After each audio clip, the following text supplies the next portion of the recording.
let's talk about what happened yesterday. They played. Now, I feel like we saw at least a clip of Barr's testimony. Maybe it was on the first day of the hearings. There's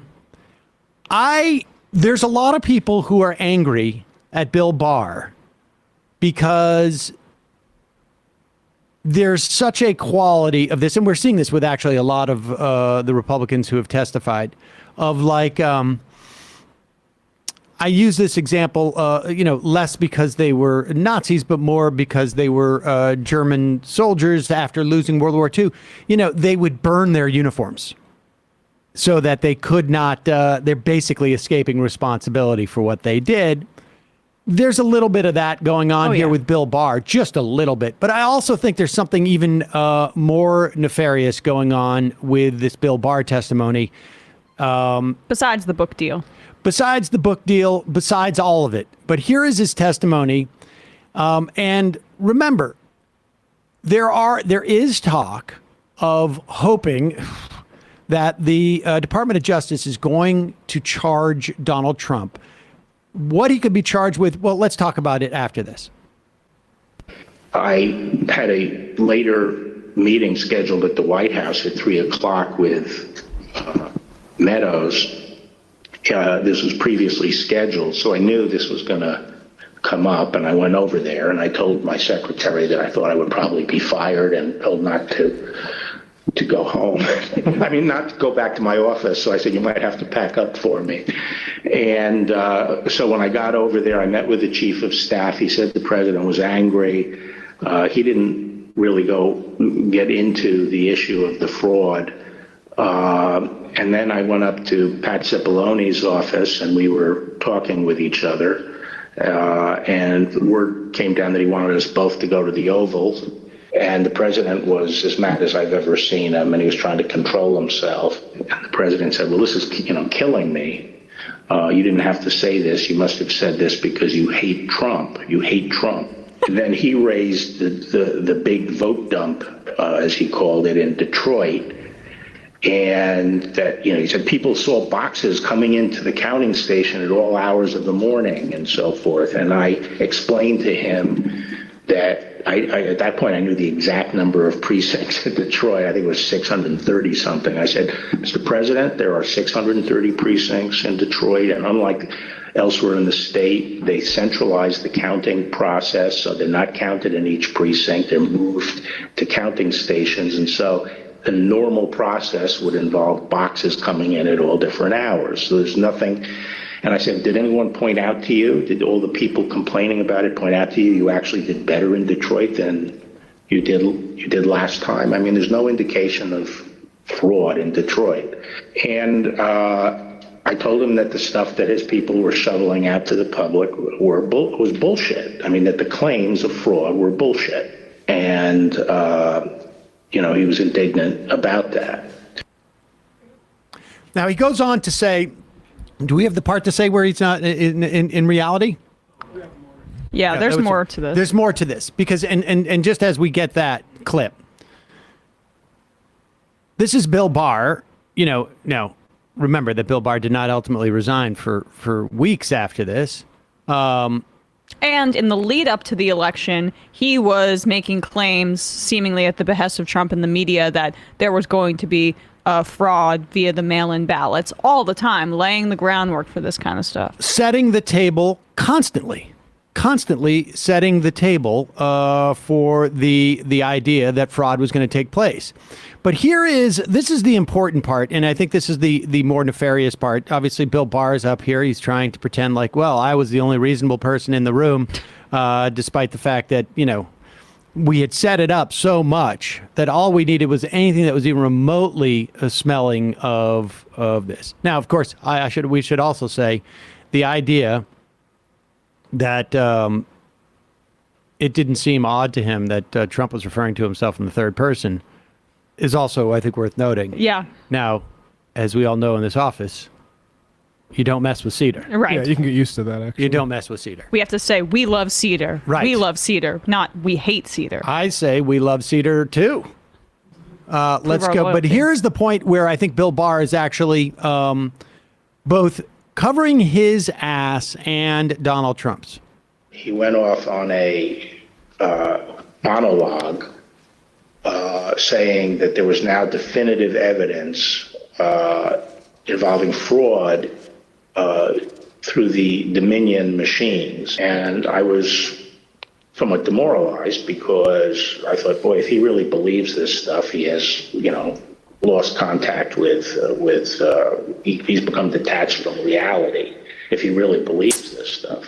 On the other hand, when I went into this and would, tell him how crazy some of these allegations were, there was never an indication of interest in what the actual facts were.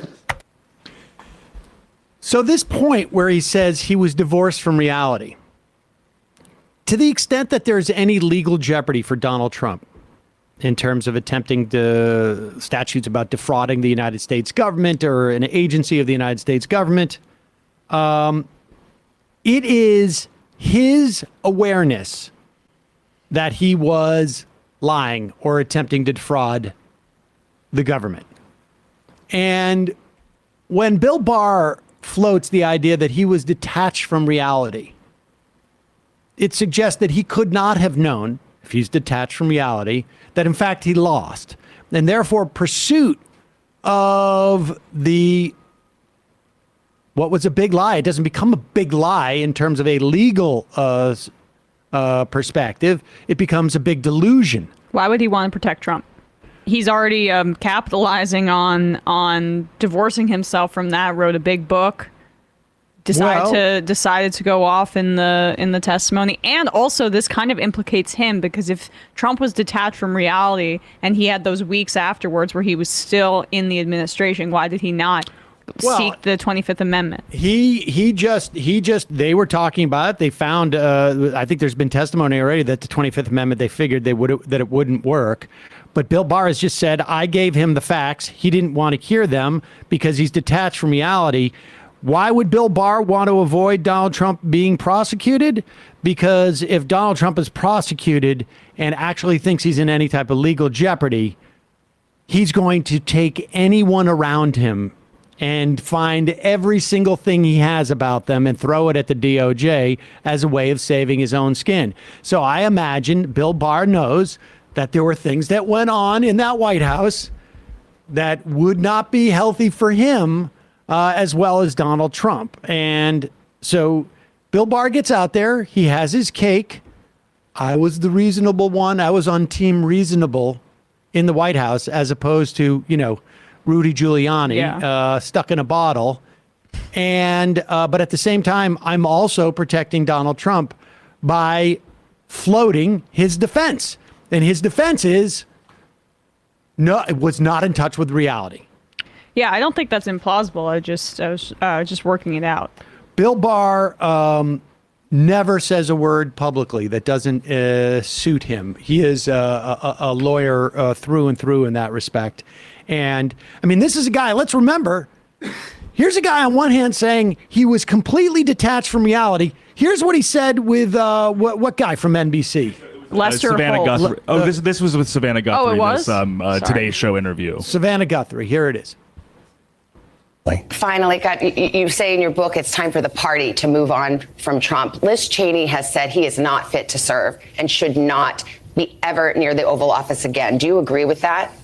Well, I certainly have made it clear I don't think he should be our nominee, and I'm going to, support somebody else for the nomination. But if he is the nominee and you have your choice is Donald Trump or whoever's running on the Democratic side, would you vote for him?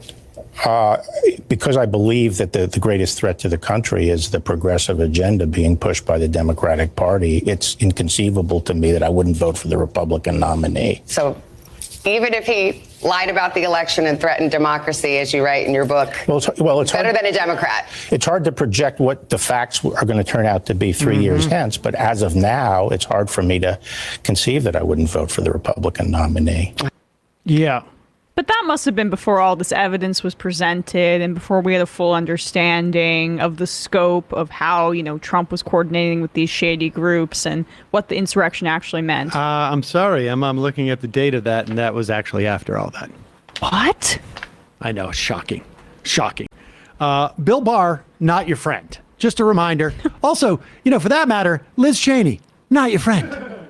Liz Cheney, not your friend.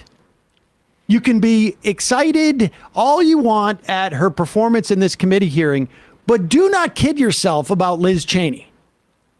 If you want to know what she's willing to do in terms of what she perceives as her own political value to herself, remember, this is a woman who came out against gay marriage when her sister was hoping to marry her partner. She is willing to do anything if she perceives it in her political interest. And I know a lot of you say, well, she's been ostracized in the Republican Party. She is, relatively speaking, probably, 30 years younger or 40 years younger than the people who are now leading this country in the House and in the Senate and in the presidency. She just made a bet that she could not make it through. She could not out Marjorie Taylor Greene. And so she just chose a different lane. And this is the lane that she's taken. And it is for political expediency. Do not delude yourself. Well, I mean, yeah, I saw that Robert Reich op-ed. Oh my God. Dude. Comparing him to Paul Wellstone?